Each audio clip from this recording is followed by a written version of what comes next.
दूल्हा दिल छू लेने वाली कहानी। गुलाबी रंग की बनारसी साड़ी में लिपटी शिखा घर के आंगन से लेकर रसोई तक किसी फिरकी की तरह घूम रही थी। पिछले 3 दिनों से घर में शादी की सहनाइयां गूंज रही थी और शिखा ने शायद कुल मिलाकर 4 घंटे की नींद भी ठीक से नहीं ली थी। फिर भी उसके चेहरे पर थकावट का नामो निशान नहीं था। माथे पर लगी छोटी सी लाल बिंदी पसीने की हल्की बूंदों के साथ चमक रही थी, जो उसकी मेहनत और समर्पण का सबूत थी। घर के हर छोटे बड़े काम की जिम्मेदारी उसी के कंधों पर थी। हलवाई को मसालों का डिब्बा पकड़ाना हो, मेहमानों के कमरे में तौलिए भिजवाने हो या फिर रूठी हुई चाचियों को मनाना हो, शिखा हर मोर्चे पर तैनात थी। अरे शिखा बिटिया, जरा इधर तो आना, दादी ने दलान से आवाज लगाई। शिखा दौड़ती हुई पहुंची। जी दादी, बताइए। अरे, दूल्हे राजा के स्वागत वाली थाली में रोली अक्षत रख दिया ना, और वो नारियल पर कलावा बांध दिया कि नहीं? शिखा ने मुस्कुराते हुए कहा। सब हो गया दादी, आप चिंता मत कीजिए। आरती की थाली मैंने खुद सजाकर मंदिर के पास रख दी है। तभी घर के बाहर से बैंड बाजे की धुन सुनाई देने लगी। ढम ढम की आवाज ने घर के वातावरण में एक नई बिजली दौड़ा दी। और तो लड़कियों का हुजूम सीढ़ियों की तरफ भागा। सबको छत से बारात देखने की जल्दी थी। शिखा भी अपना पल्लू ठीक करती हुई, बच्चों को संभालती हुई छत की ओर बढ़ी। छत की मुंडेर पर पहले से ही घर की बहुएं, बेटियां और आसपास की महिलाएं जमा थी। रात का वक्त था और सड़क पर मरकरी लाइट्स की रोशनी में बारात की चमक दमक देखते ही बन रही थी। अचानक शिखा की चचेरी बहन बीना मुंडेर से झुकते हुए चिल्लाई, वो देखो, बारात आ गई। उफ, कितनी भीड़ है। पास खड़ी बुआ जी ने अपनी आंखों को सिकोड़ते हुए नीचे देखा और उत्साह से बोली, अरे वाह, दूल्हा तो बड़ा ही शानदार लग रहा है। देखो तो कैसे अकड़कर चल रहा है शेरवानी में। वहां खड़ी सभी औरतें खिलखिलाकर हंस पड़ी। शिखा ने भी नीचे झांका और अपनी हंसी नहीं रोक पाई। अरे बुआ जी, शिखा ने हंसते हुए कहा, वो दूल्हा नहीं है, वो तो लाइट पकड़ने वाला आदमी है, जिसने सिर पर सजावटी पगड़ी पहन रखी है। दूल्हा तो वो पीछे घोड़ी पर है। शर्मिंदा होकर बुआ जी ने अपनी साड़ी ठीक की। धत, ये रोशनी के चकाचौंध में पता ही नहीं चलता। मुझे लगा वही हमारा जमाई राजा है। माहौल हंसी ठिठोली से भर गया। सब मंगल गीत गाने लगी। बन्ना रे बागा में झूला ढालो के सुर छत से गूंजने लगे। लेकिन इस हंसी मजाक के बीच शिखा की नजरें घोड़ी पर बैठे दूल्हे धीरज पर टिक गई। ऊपर से सब कुछ बहुत सुंदर लग रहा था, नाचते बाराती, आतिशबाजी, फूलों की वर्षा। लेकिन शिखा की पार की नजर ने कुछ ऐसा देखा जो शायद जश्न के शोर में किसी और को दिखाई नहीं दे रहा था। धीरज घोड़ी पर बैठा जरूर था, लेकिन उसका संतुलन ठीक नहीं लग रहा था।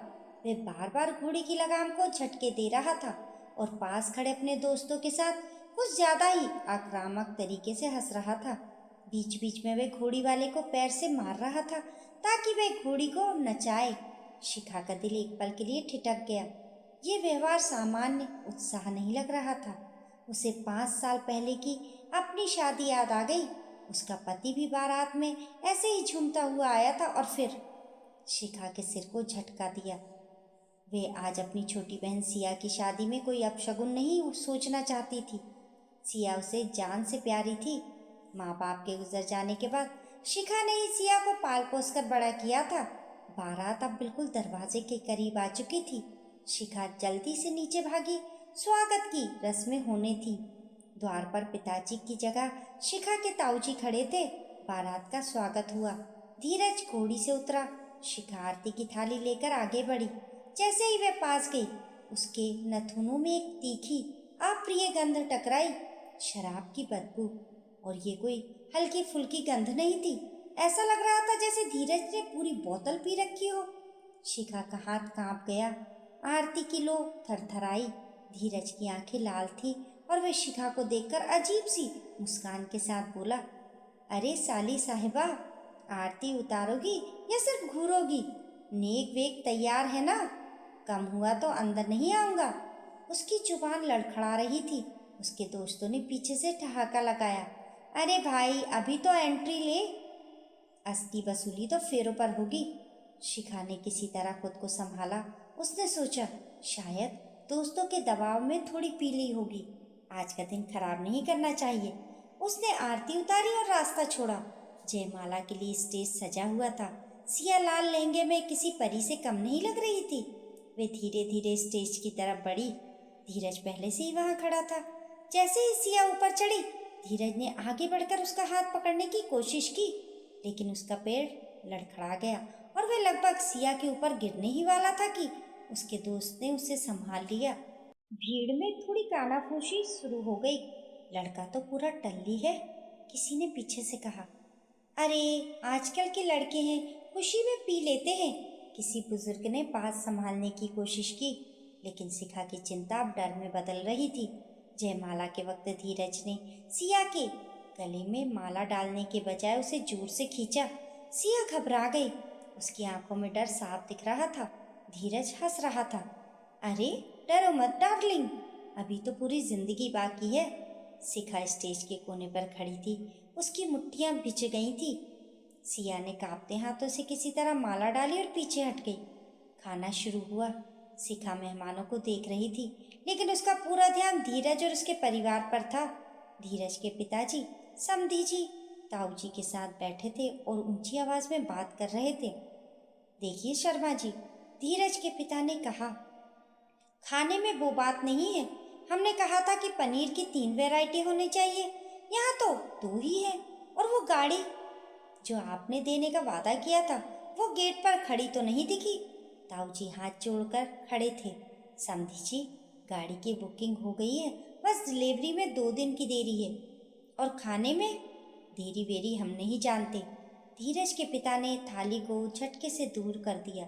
इज्जत का सवाल है, बारात खाली हाथ नहीं जाएगी।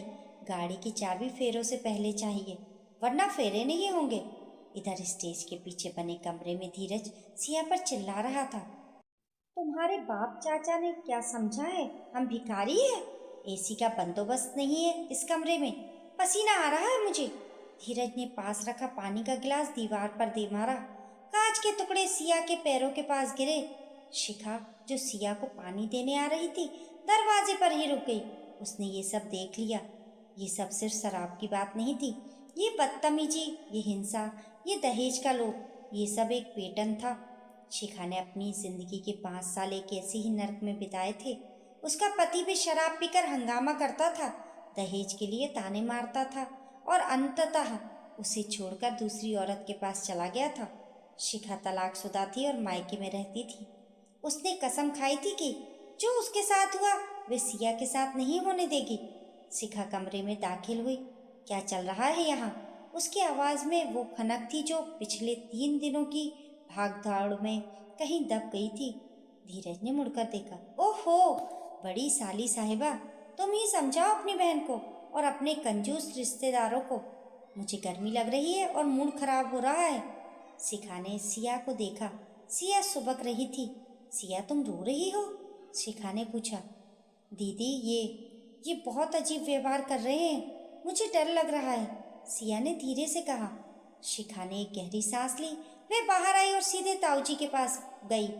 वहाँ अभी भी गाड़ी को लेकर बहस चल रही थी। ताऊ जी, शिखा ने कहा, गाड़ी की बात छोड़िए, ये शादी नहीं होगी। वहाँ सन्नाटा छा गया। बैंड का शोर, मेहमानों की बातें, सब जैसे थम गया। ताऊ जी ने घबराकर कहा, शिखा पागल हो गई है? बारात दरवाजे पर है, जयमाला हो चुकी है, ये क्या अपशगुन बोल रही है? अपशगुन तो तब होगा ताऊ जी, जब सिया की जिंदगी बर्बाद हो जाएगी। शिखा ने अपनी आवाज ऊंची की ताकि आसपास के लोग भी सुन सके। लड़का शराब के नशे में धुत है। स्टेज के पीछे उसने सिया पर हाथ उठाने की कोशिश की है और यहाँ उसके पिता दहेज के लिए आपको जलील कर रहे हैं। क्या हम अपनी फूल सी सिया को इन जानवरों के हवाले कर दें? धीरज के पिता खड़े हो गए। जुबान संभाल कर बात करो लड़की, तुम खुद तो अपना घर बसा नहीं पाई, अब अपनी बहन का घर उजाड़ना चाहती हो। हमें पता है तुम्हारे बारे में, छोड़ी हुई औरत हो तुम। ये ताना शिखा के दिल पर तीर की तरह लगा, लेकिन आज वे कमजोर नहीं पड़ने वाली थी। हाँ, हूँ मैं छोड़ी हुई औरत, और इसलिए मैं जानती हूँ कि गलत आदमी के साथ रहने का अंजाम क्या होता है। मैंने 5 साल घुट घुट कर जिया है, लेकिन मैं अपनी बहन को एक दिन भी नहीं घुटने दूंगी। तभी धीरज लड़खड़ाता हुआ वहां आया। कौन रोकेगा शादी? मैं देखता हूँ, सिया मेरी है। उसने ताऊजी का कॉलर पकड़ने की कोशिश की। ये हद थी। शिखा ने आगे बढ़कर धीरज का हाथ झटक दिया और एक जोरदार तमाचा उसके गाल पर रसीद कर दिया। चटाक! आवाज इतनी तेज थी कि डीजे का संगीत भी उसके आगे फीका पड़ गया। खबरदार जो मेरे पिता समान ताऊजी को हाथ लगाया। शिखा शेरनी की तरह दहाड़ी। नशा उतर गया या और उतारूं? निकल जाओ यहाँ से अभी के अभी, वरना पुलिस को बुलाने में मुझे 2 मिनट लगेंगे। शराब पीकर हंगामा करना, दहेज मांगना और लड़की को डराना, तीनों की धाराएं लगवाऊंगी तो सारी हेकड़ी निकल जाएगी। धीरज गाल सहलाते हुए हक्का बक्का रह गया। उसके पिता और रिश्तेदार भी सन्न थे। उन्होंने सोचा था कि लड़की वाले हैं, दब जाएंगे, इज्जत की दुहाई देंगे। लेकिन यहाँ तो शिखा ने दुर्गा का रूप धर लिया था। ताऊजी कांप रहे थे। शिखा बेटा, समाज क्या कहेगा? बारात वापस जाएगी तो। समाज रोटी देने नहीं आता ताऊजी, शिखा ने उनकी आंखों में देखकर कहा। कल अगर सिया को ये लोग मार पीट कर घर से निकाल देंगे या जला देंगे, तब भी समाज सिर्फ बातें ही बनाएगा। सिया की लाश पर रोने से अच्छा है कि हम उसकी शादी टूटने का गम मना लें। तभी सिया पीछे से आई। उसने अपने गले से वरमाला उतार कर फेंक दी। दीदी सही कह रही हैं, मुझे नहीं करना ये शादी। जो इंसान शादी के दिन सबके सामने मेरे परिवार की इज्जत नहीं कर सकता, वो बंद कमरे में मेरी क्या इज्जत करेगा? बाबूजी, मुझे माफ कर दीजिए, पर मैं इस शराबी के साथ नहीं जा सकती। सिया की हिम्मत देखकर ताऊजी की आंखों में आंसू आ गए। उन्होंने अपनी पगड़ी संभाली और सीना चौड़ा करके समधी जी से कहा, सुन लिया आपने? मेरी बेटियों ने फैसला सुना दिया है। अपनी बारात वापस ले जाइए और शुक्र मनाइए कि हम पुलिस केस नहीं कर रहे। गेट खुला है, निकलिए। धीरज और उसके पिता बड़बड़ाते हुए, धमकियां देते हुए, लेकिन अपमानित होकर बारात लेकर वापस चले गए। वो बैंड बाजा जो खुशियों का पैगाम लेकर आया था, अब खामोश हो चुका था। मेहमानों में कानाफूसी शुरू हो गई। बेचारी सिया मंडप से बारात लौट गई। शिखा ने तो अपनी बहन का घर बसने से पहले ही उजाड़ दिया। अब कौन शादी करेगा इससे? शिखा ने ये सब सुना। वह स्टेज पर गई और माइक हाथ में लिया। आप सब सोच रहे होंगे कि आज बहुत बुरा हुआ, लेकिन मैं कहती हूँ आज बहुत अच्छा हुआ। आज एक घर बर्बाद होने से बच गया। एक लड़की की हंसी, उसकी स्वाभिमान और उसकी जान बच गई। शादी जीवन का हिस्सा है, पूरा जीवन नहीं। मेरी बहन कोई बोझ नहीं है जिसे किसी भी शराबी के गले बांध दिया जाए। वो पढ़ी लिखी है, अपना भविष्य खुद बनाएगी और उसे किसी ऐसे इंसान की ज़रूरत नहीं जो उसे कमज़ोर समझे। शिखा ने सिया को गले लगा लिया। दोनों बहनें रो रही थी, लेकिन ये आंसू दुख के नहीं बल्कि एक भारी बोझ के उतर जाने के थे। धीरे धीरे मेहमानों को बात समझ आने लगी। कुछ समझदार बुजुर्गों और महिलाओं ने आगे बढ़कर ताऊजी और शिखा की पीठ थपथपाई। सही किया बेटा, ऐसी नरकी जिंदगी से तो कुंवारा रहना अच्छा है। पड़ोस की काकी ने कहा। रात के 2 बज चुके थे, घर खाली हो गया था। वो सजावट, वो फूल, वो रोशनी अब भी वैसी ही थी, बस दूल्हा और बाराती गायब थे। शिखा और सिया छत पर बैठी थी, वही छत जहाँ से उन्होंने बारात को आते देखा था। सिया ने शिखा के कंधे पर सिर रखा। दीदी, अगर तुम ना होती तो आज मैं। शिखा ने उसके मुंह पर उंगली रख दी। शिश, कुछ नहीं होगा, तू मेरी गुड़िया है। तुझे खरोच भी आए तो तकलीफ मुझे होती है। शिखा ने आसमान की तरफ देखा। तारे टिमटिमा रहे थे। उसे लगा जैसे उसके माता पिता ऊपर से मुस्कुरा रहे हैं। आज उसने अपनी बड़ी बहन होने का असली फर्ज निभाया था। उसे थकान महसूस होनी चाहिए थी। 3 रातों की जगी हुई थी, एक बड़ा तूफान झेलकर निकली थी, लेकिन आश्चर्यजनक रूप से उसके चेहरे पर अब भी थकावट की कोई लकीर नहीं थी, बल्कि उसके चेहरे पर एक नई चमक थी, आत्मसम्मान और साहस की चमक। उसने समाज के डर को हराकर अपनी बहन की खुशियों को चुना था। शिखा ने सिया से कहा, चल नीचे चल, भूख लगी है। हलवाई ने जो गुलाब जामुन बनाए थे वो तो बच ही गए, आज हम जी भर के खाएंगे। ये हमारी आज़ादी की पार्टी है। दोनों बहनें खिलखिलाकर हंस पड़ी। उनकी हंसी ने उस सूने घर में फिर से जान डाल दी। ये अंत नहीं, बल्कि एक नई और बेहतर शुरुआत थी। आपकी इस कहानी के बारे में क्या राय है? हमें कमेंट करके ज़रूर बताएं। कहानी पसंद आने पर लाइक और शेयर करें। ऐसी ही अच्छी अच्छी कहानियों के लिए चैनल को सब्सक्राइब करना ना भूलें। मिलते हैं फिर एक नई कहानी के साथ। तब तक के लिए नमस्कार।